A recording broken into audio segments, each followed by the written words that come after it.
Satu, kalau kamu masih mau berterima kasih kepada tersebut ataupun para pelaku spiritual yang membantu, monggo-monggo. Tidak terima kasih pun tidak apa-apa. Apa arti sebuah sebutan terima kasih?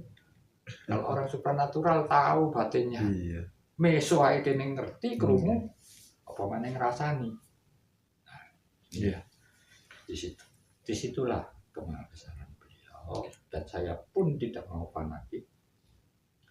Tetap saya sarankan ke dokter, baik yang kena kanker atau macam-macam lah yang dikena ilmu hitam. Tapi tidak semuanya dibantu dengan supranatural atau kebajikan ini. Satu contoh, ini teman juga terjadi 2 orang hampir cerai. Saya bilang minta tolong sama saya berdua dengan kasus yang sama, baru terjadi beberapa bulan yang lalu. Om, tolong mana bojoku iki jaluk cerai, kena guna-guna. Dan udah guna-guna. Mohon maaf teman-teman, untuk alamat dan nomor telepon nanti akan kita kasihkan di akhir sesi ya. Sabar dulu beliau supaya melanjutkan ceritanya. Saya lanjutkan tadi, kena guna-guna ya? Tidak. Dan kalian khususnya, ini kebenaran dua-dua orang Banyuwangi yang suka ilmu hitam itu kayak makanan sehari-hari bersama. Tapi yang komen dari Banyuwangi banyak juga loh. Akhirnya saya ngomong, kamu ya masih muda, kamu sholatnya juga bagus, kelakuan kamu tiap hari juga bagus, ya. Jadi jangan sedikit-sedikit supranatural, kebatinan. Jangan. Saya bisa menolong Anda tanpa ilmu kebatinan. Tapi kamu harus nurut. Tidak semua harus mengakuinya. Ya mohon maaf, saya bilang, saya bukan mau minta uang ya, atau dilem pintar. Tidak. Cukup dengan nasihat yang bisa dipikir dengan akal pikiran maupun hati nuraninya mengatakan bahwa ini benar tidak, baik tidak. Nah, saya nasihati. Caranya bagaimana? Sudah 3 tahun tidak tahu ditemui, tidak tahu pulang rumah, ngelihat anaknya juga tidak pernah, uangnya juga dihabisin sendiri karena ada kecurigaan. Saya bilang, kamu masih cinta atau sama istri kamu? Iya, saya tidak ingin pisah. Saya ingat anak saya. Itu betul. Hidup sekali kok cari susah.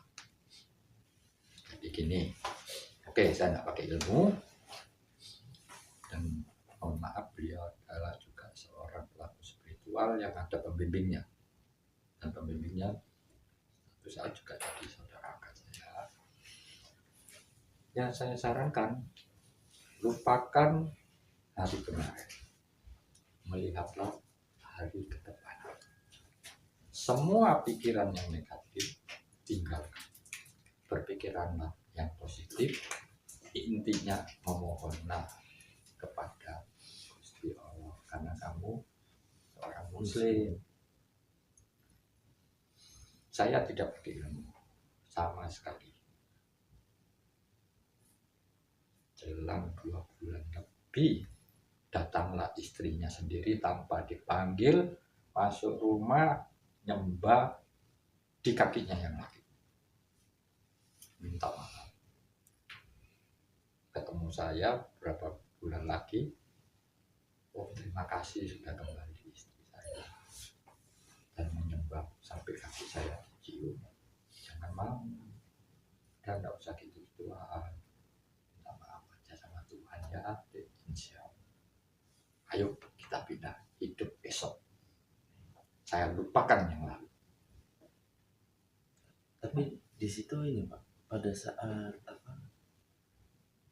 saat beliau meminta tolong, yang Bapak lakukan ini tetap kan dimohonkan? Tidak. Jadi gini, Kalau sudah memohon itu sudah menginjak ranah indera keenam, karena saya pelaku spiritual. Nah, ya mohon maaf lagi, karena sedulur papat saya ini sudah selamanya menyatu dengan jiwa saya, sudah nyawiji, tidak bisa dipanggil. otomatis berarti. Nah, ini mohon maaf juga. Saya sebenarnya tidak mengerti, lambat laun saya mengerti dan saya cek dan saya ketemu orang-orang senior, semua mengatakan, waduh ilmu Anda tinggi. Saya tak punya ilmu, saya juga belajar kayak kamu, tidak ada tinggi, tidak ada rendah bagi saya. Sama. Kenapa? Loh, saktimu lo tak minta ya tidak bisa. Sakti saya tak kasih no kamu ya tidak bisa terima. Kita ini udahlah. Bagi saya pribadi saya tidak senang pakai tingkatan ataupun sebutan gelar, karena saya punya prinsip. Kenapa punya prinsip? Karena saya tahu ditemui beliau. Kamu Jeffrey boleh panggil saya Papa boleh, Mama boleh, Kakak boleh, adik boleh. Apa arti dua nama bagi saya? Akan tetapi bila mana engkau sesuai yang aku kasih tahu, bantulah sesamamu sebisa mungkin, semampu kamu. Bila mana tidak mampu, setiap saat engkau sebut namaku, maka aku akan mengambil alih semua permasalahan. Nah, itu janji beliau pada saya. Terus saya mikir, terus apa ya beliau misalnya kok diberi wejangan yang kelihatannya sepele tapi maknanya berat sekali. Nah, iya, apa ya sebuah nama, sebuah tingkatan. Maka dari itulah saya putuskan saya tidak mau menyandang gelar itu. Oke, saya tanya Romo, kenapa sih orang ini kan sudah minta tolong, ya kan? Sudah minta tolong, dibantu, dan sembuh, persoalannya selesai, mau memberikan ucapan terima kasih, tapi kenapa panjenengan tolak dengan halus? Kan bisa diterima, atau ya panjenengan tidak minta gitu. Jadi begini, jangan salah paham. Yeah. Berterima kasih pada saya sebagai teman, bukan sebagai seorang supranatural atau didewa-dewakan, dikiai-kiaikan, dipendeta-pendetakan. Itu yang saya maksud. Oh iya. Berterima kasihlah sebagai orang awam, tapi saya sarankan berdoalah, berterima kasihlah pada Sang Pencipta atau Tuhan, karena sejujurnya saya tidak pernah mengambil jurusan menyembuhkan orang. Ya, apalagi bayang disantet. Saya tidak pernah ambil jurusan itu, tapi saya basicnya satu, belajar ini sebagai bekal sesuai agama saya untuk kehidupan saya yang akan datang. Oke, saya kembali ke sedulur papat Lima Pancer. Ketika di posisi meditasi atau semedi barangkali, pernah kan dijumpai sosok kembar sama begitu barangkali? Sebenarnya gini, supaya tidak salah persepsi, ini pelajaran sedulur papat Lima Pancer ini banyak apa ya, perguruan atau padepokan, Banyak versinya bermacam-macam. Jadi kalau ditanya bisakah ditemui sedulur papat ini, sangat amat bisa. Sangat amat bisa. Kalau kemampuan kamu dan waktunya sudah mau ditemui. Oh iya. Tidak bisa dipaksa. Titi Wanji. Nah, bahasa Jawanya saya kurang paham. Jadi saya dibimbing pun kebanyakan pakai bahasa Indonesia. Berarti Tionghoa aja. Berarti untuk bahkan sedulur papat ini sebenarnya keilmuan yang hakiki ya, bisa dibilang seperti itu. Ini masih. Kenapa? Berarti untuk babakan sedulur papat ini, itu sebenarnya keilmuan yang hakiki, yang murni, yang luhur, yang sejati. Bisa Bisa dibilang seperti itu Pak. Jadi ya ini ya, karena ini ilmu setelah rapat Bimo Pancer ini memang sudah pemberkatan orang Indonesia kasar ya, sukunya itu karena apa diomong ke Jawa, wong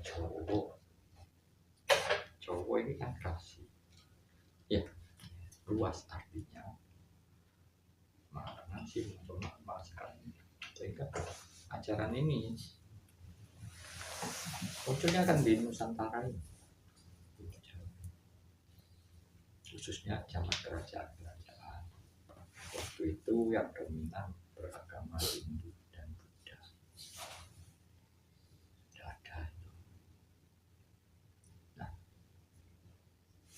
dibilang hakiki karena ilmu ini murni dari dirinya sendiri, bukan dari perewangan atau dari jin atau dari kodam atau apalagi iblis setan. Bukan. Karena kita sejak di dalam kandungan terjadilah satu kehidupan jasmani.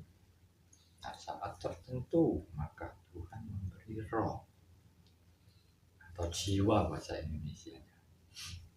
Nah, manusia lahir terus mati, badannya yang mati, jiwanya abadi. Oh iya. Tidak bisa mati. Nah, ilmu yang dibawa dari kelahiran, ya seluruh papat itu hanya manusia yang punya, makhluk lainnya tidak punya. Bangsa apapun, agama apapun punya. Karena beliau empat ini yang melindungi diri kita setiap saat, baik belajar maupun tidak. Hanya bedanya yang tidak belajar, kadang-kadang itu terjadi hal-hal tertentu tanpa disadari terselamatkan. Nah, tapi orang awam tidak mempelajari. Kok aneh ya motorku remek sepeda motor. Mendapatkan hoki gitu. Iya, aku kok gabrak stok ini. Loh, wong Jawa ini Betul. masih ini mau apes dia ngomong untung. Gak ono wong Indonesia itu ngomong rugi. Untung. Gak Jawa tok. Benar. Untung gak mati. Iya. Si Wong untung. benahi kok untung. Ya itu sumai wong Indonesia. Nusantara. Jadi ya bukan jadi ilmu ini tidak memakai Unsur mohon dari maaf, luar ya. selain dari diri sejatinya yang dimiliki. Seluruh papat punya kesaktian sendiri, jiwa punya kesaktian sendiri, 9 lubang di tubuh kita punya kesaktian sendiri, kuku, kulit, bulu, darah, tulang sumsum dan lain-lainnya punya kesaktiannya sendiri-sendiri semua. Luar biasa, makanya mungkin itu manusia disebut sejati. Makhluk masterpiece ya. Nah, Karya terbaik. Karya terbaik. ya, beliau bersabda di semua kitab Iya. suci. Semua kitab suci. Saya punya semua kitab suci. Dan saya baca, bukan beli top Iya. sampai habis. Nah, diambil hikmahnya, inti-intinya. Nggak mungkin saya bisa menghafalkan, apalagi saya orang Kristen terus ngafal kitab Hindu, kitab Buddha, kitab Islam, Al-Quran. Nggak mungkin, karena otak saya juga sudah dari kecil di Kristen. Dan saya ketemu dengan pendeta Kristen waktu saya menjalani ritual proses ini sejak awal. Dan pernah sampai jadi gosip di Surabaya bahwa saya gila di luaran itu, teman-teman saya bilang. Padahal saya enggak gila, saya yang enggak tahu marahi orang, saya enggak tahu nempelin orang, ya enggak tahu nyakiti orang. Orang saya ini loh banyak di rumah duduk berdoa, kok jadi ini gila, piye ta wong aku mangan dia cek mangan. Nah, tamu aku ya kelambian, mungkin masa gila.